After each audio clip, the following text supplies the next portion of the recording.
Hi friends, Aitherea here, and you get to enjoy the sucking on a cough drop version of my voice once again because I am still sick. I've been sick like the entire month. Um, I'm getting maybe better, I don't know. It really feels like instead of getting better, it's just transforming because it's like my voice is back a lot more, but I still have a cough. And also now I'm congested. So I don't know what's going on. Having a great time though, having a Fanta. Yep, really glad that this happened to me. Anyways, oh my gosh, what a time to be a procrastinator because I was thinking about, it's time to get making a video.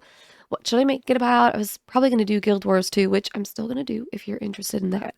But then this absolute piece of literature just dropped on the lodestone. This is written by Yoshi P himself. It is called Regarding Mod Usage and Culture. And today I'm going to read this to you because I know some of you are going to see how long this is and go, I ain't reading that. So I'm going to do it for you. And also I'll give a TLDR at some point of what it actually says.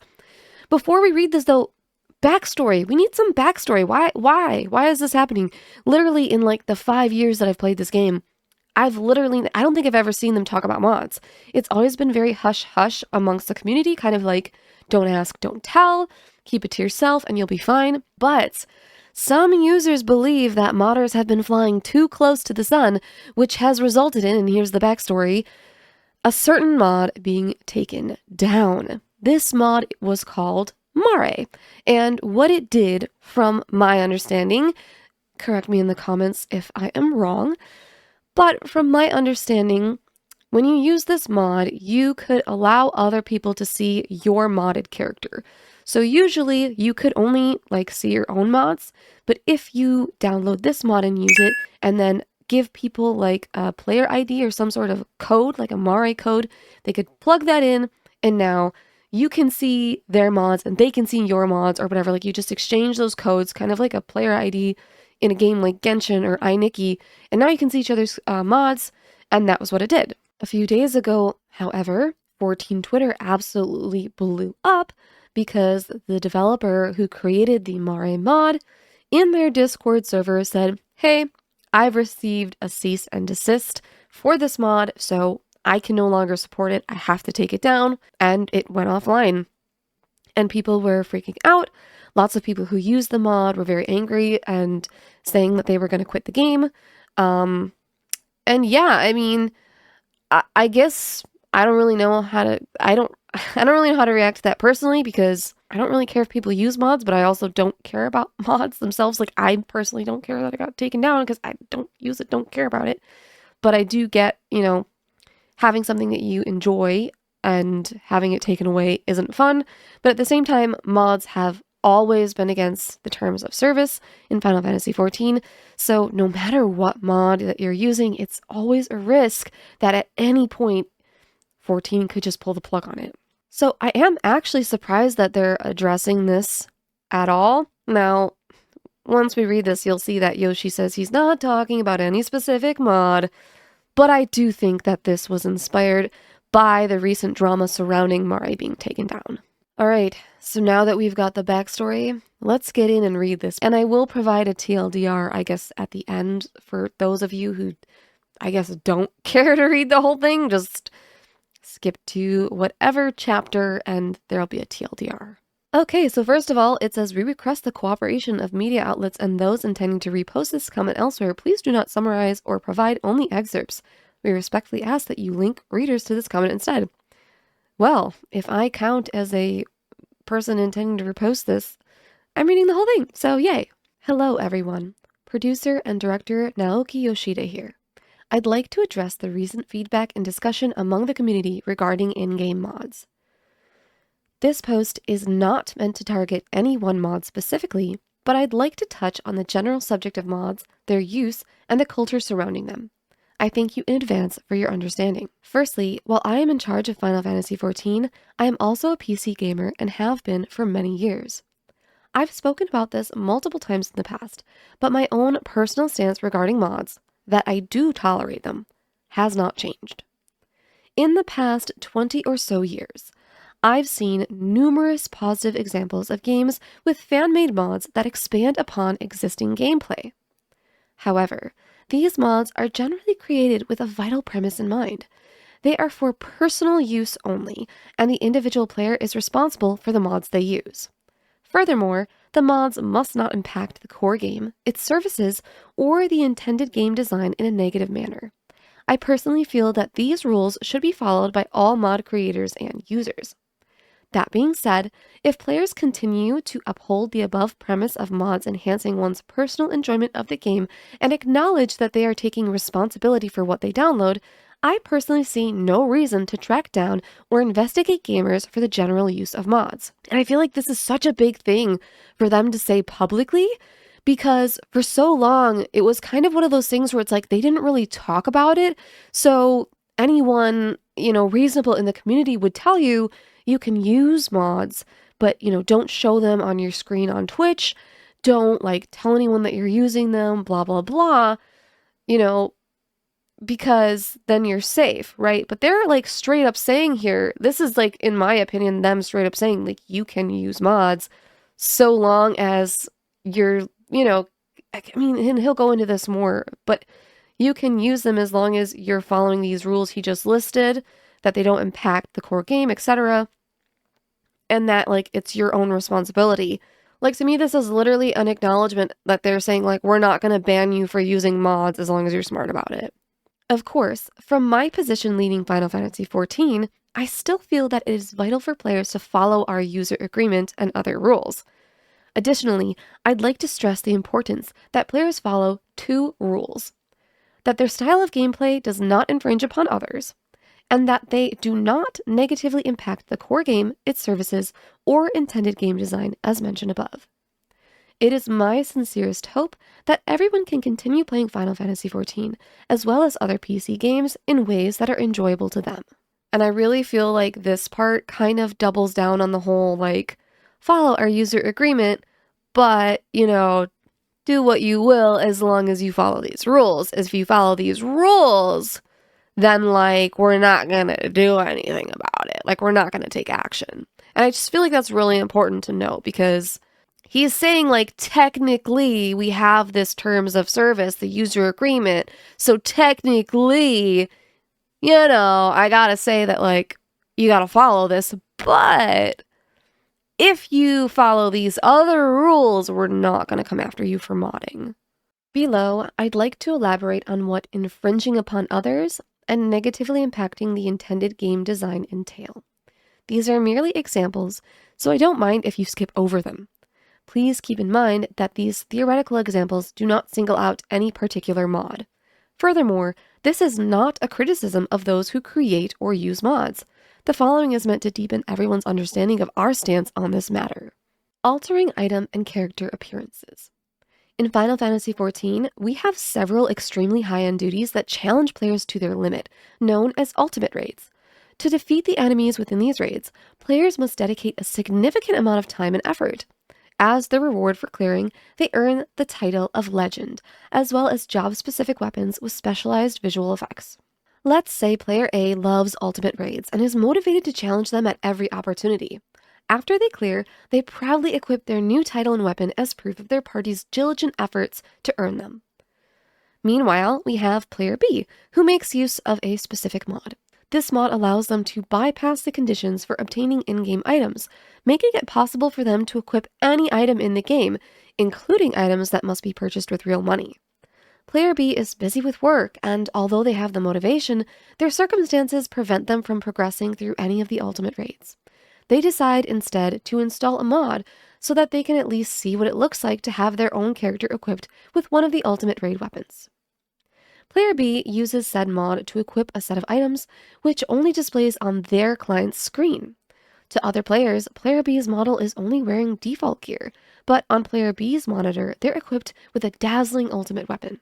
They take a screenshot of their character and decide to use it as their desktop background.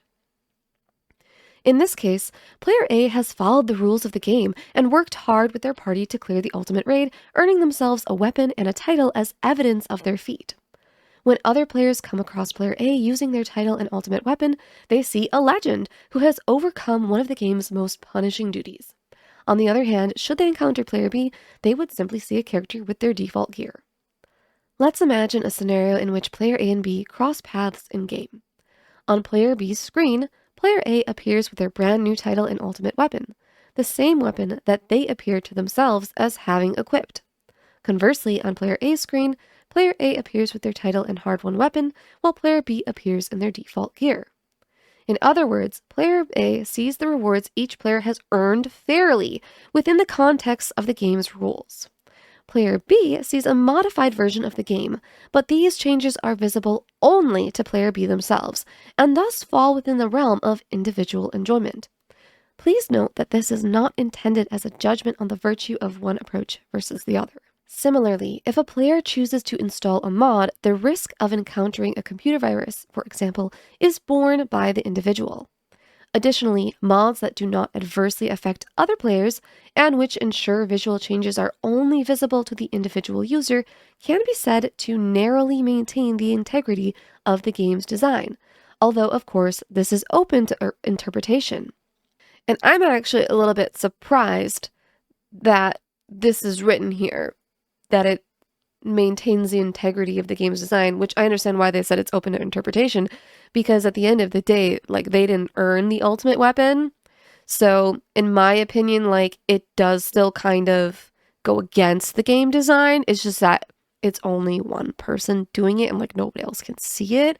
So it's kind of a gray area, but they're kind of suggesting that like they're okay with this, but this next paragraph will kind of talk about what they're not okay with. However, if a mod was updated and its changes become visible not just to the individual mod user, but to other players too, what would the implications be? Player A, with their title and gear earned from hours of concerted effort with their friends, and player B, with their mod-derived gear, are now on a level playing field, so to speak. This development may not concern player B, but for player A, it considerably negates the cooperation, time, and effort invested, not to mention the pride they might have felt in their achievement. After all, their rewards are now available to anyone with the mod installed, albeit lacking the corresponding in-game attributes. In this example, other players have been infringed upon, and the intended design of the game has been negatively impacted.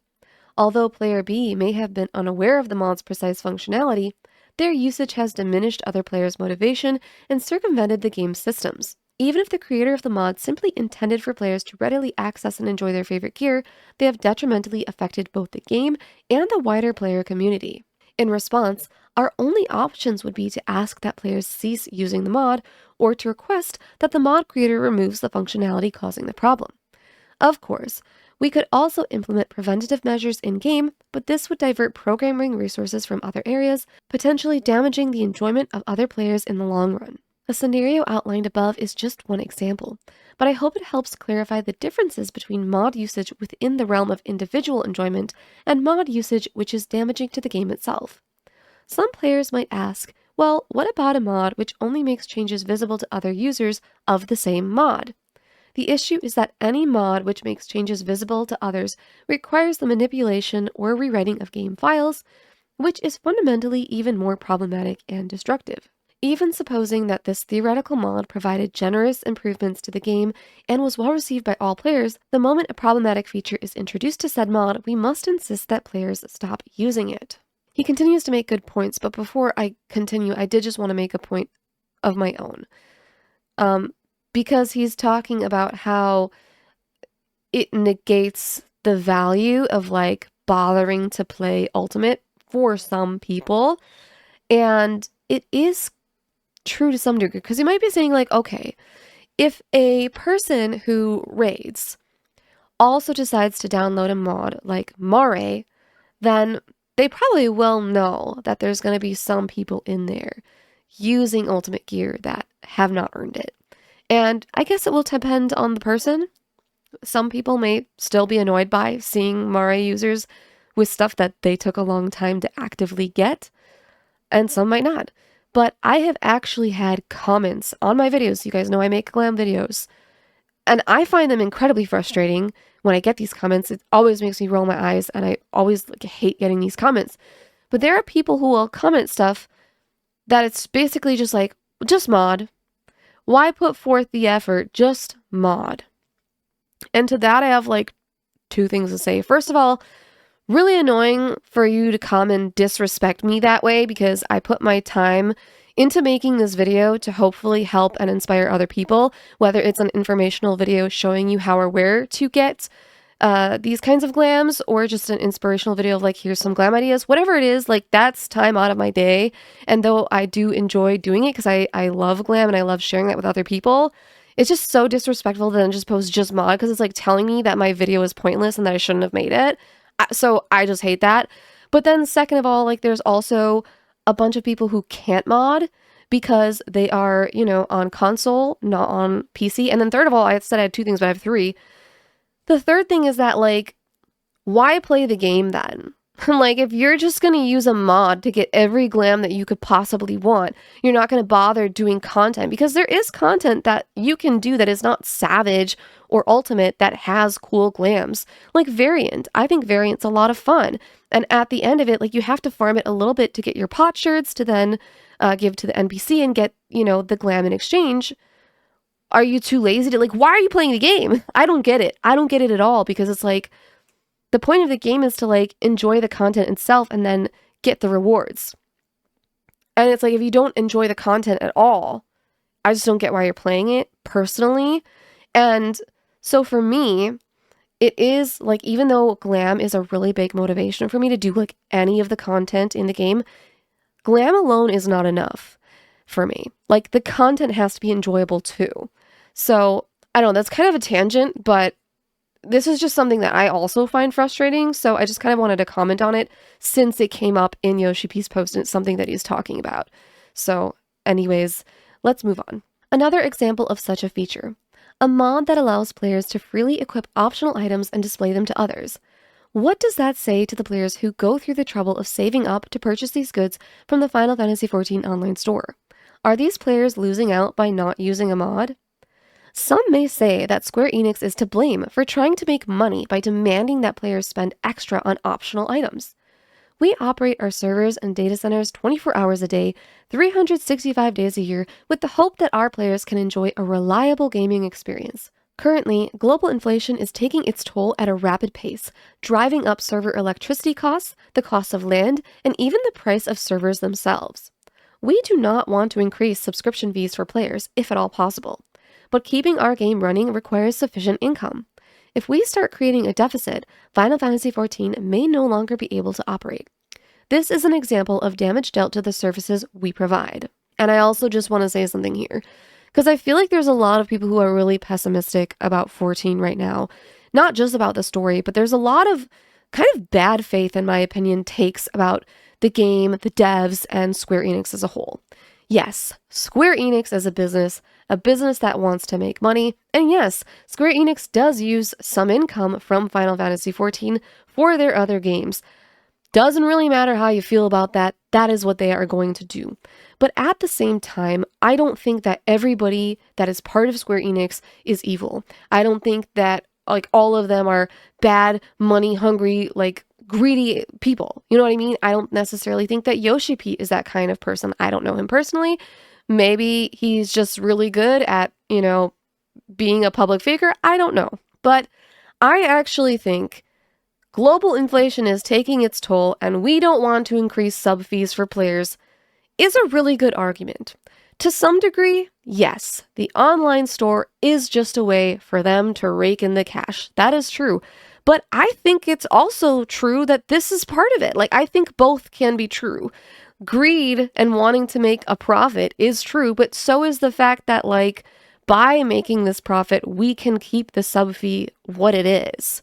Because when you think about inflation everywhere, you do have to worry that sub fees for games will go up, for games that have sub fees. So, you know, I think in this case, you know, yes, you can acknowledge that they're greedy, but if you're saying that the only reason that they have an online store and that this is just, like, false to try and, like, make us, I don't know, feel bad for them or something, like, I don't think that's fair. I think both are true. I think, yes, they are a company. Yes, they want to make a profit. Yes, they're probably greedy because, like, what company isn't? But also, I think this is true. Like, global inflation is real. We've all seen inflation in our day-to-day lives. Yeah. Anyways. In these cases as well, we ask that players refrain from using such mods or remove the offending function from the mod itself. I personally understand that modding culture is rooted in good intentions, but we are given no choice but to act if mods even incidentally threaten player motivation or the viability of our services. Let's consider another theoretical mod, one that displays your character entirely naked. If this presentation is displayed only on the user's screen, that might fall into the category of personal use and responsibility. Bear in mind that this is my personal interpretation and not a discussion of whether that behavior is right or wrong. However, if the user posts a screenshot of their naked character publicly on social media, Final Fantasy XIV itself may be subject to legal measures by regulators in certain countries. Laws that regulate the content of video games grow stricter by the year. These laws are there to protect minors and for a variety of other reasons, but the fact remains that they are tangibly becoming stricter.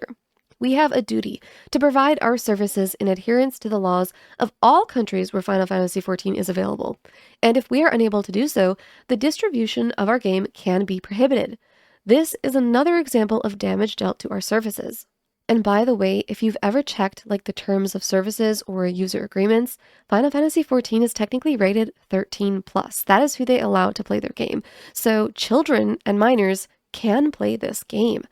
And I personally think even if a mod is not sexual in nature, it can often misrepresent what Final Fantasy XIV actually is, right?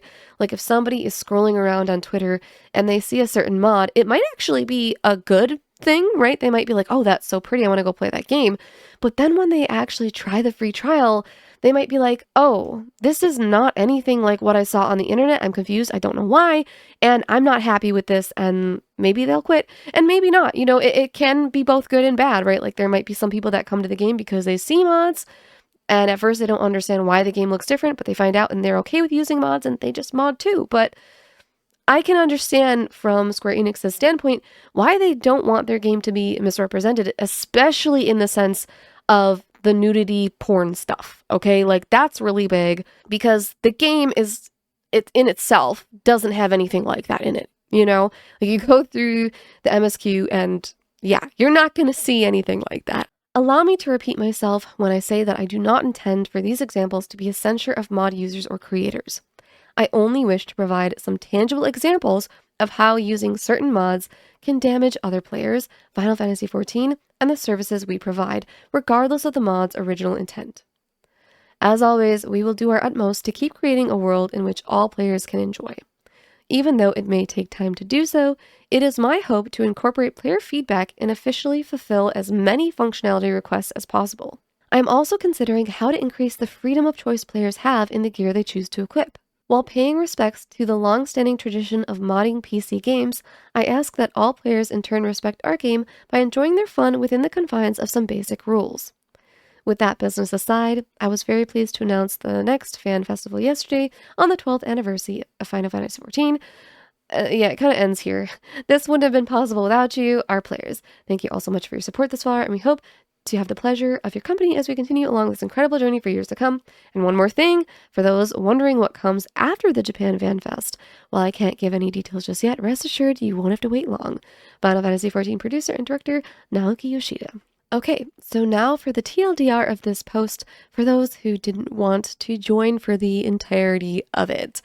So Yoshi P basically states that as long as you follow some specific rules, you're probably not going to be tracked down and banned for modding.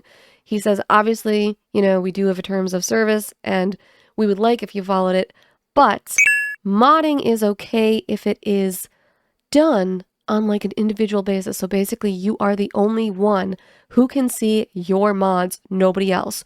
And also they don't appreciate you posting them on social media. And they also stated part of the reason that they don't want people sharing things on social media, especially things like your character modded to be nude, is because it actually can cause possibly some legal issues for them in other countries. that regulate games a little bit more strictly. They gave a few examples. Mainly, they said it's unfair to other players that people can mod things like ultimate weapons, especially if that can then be shared through mods that allow other people to also see it, because it negates all of the effort that people put in when doing the ultimate raids. Similarly, with things that can be purchased on the store, same idea. It's like, hey, this person had to work and save up their hard-earned money. That's not fair that you can just get it for free. And they also made a note of, like, for anyone complaining about the Final Fantasy XIV store and the fact that there are paid options, that the paid options support the game and allow them to keep the subscription the same because global costs are rising because there's a lot of global inflation. So that's kind of that. So yeah, they basically don't care if you mod as long as you keep quiet about it and it's a private thing that you do that nobody else can see. That's kind of the main takeaway from this. Personally, I think this was a really reasonable post made by Yoshi on behalf of Final Fantasy XIV. I mean, they basically said, hey, we don't want to take away your mods. Please just follow these rules. We won't take away your mods and we won't even try to ban you, which I think is really cool because I think that it shows that they are respecting us as a player base, as a community, and respecting kind of what we want, even if it is technically something that they don't provide or that technically goes against their terms of service. But they want a little bit of respect in return, and I think that's only fair. I think, honestly, it's really cool. Like, you guys can still use your mods. We can all use mods. Whoever wants to use mods, you can still mod. Just keep it to yourself. Keep it private. And unfortunately, this does probably mean that for Mare, if there are any future forks, they're not going to be allowed by SE and Final Fantasy XIV. So if they're able to track down anything about those, they are going to try to take them offline. So I don't know. I don't know what to say about that because, again, that like doesn't affect me. I just don't really care about that. But I think, like if you want to keep sharing your mods with friends, take your screenshots, share them with your friends who you trust. I think that's totally fine. And I think it's cool that, like, if you have a way that you like your character to look, even if it's not vanilla, like, you can still enjoy that. Not my cup of tea, but again, you do you, and you can still enjoy it. Like, I don't know, I just think that this is kind of such a based post because he really says, like, yeah, like, modding is part of PC gaming. It can be really cool. It can be really helpful. But at the same time, like, Square Enix is a business. We've got certain rules. And, like, we can all get along. We can all get along. So, yeah, I mean, there's not much more for me to say about it because I gave a lot of my thoughts while I was reading. But that's the post. That's the tea. And I hope you enjoyed it. As always, please consider leaving a sacrifice to Lord Algorithm in the form of a like, comment, share, or subscribe. Thank you so much for watching, and thank you so much to my channel members for supporting me. Bye!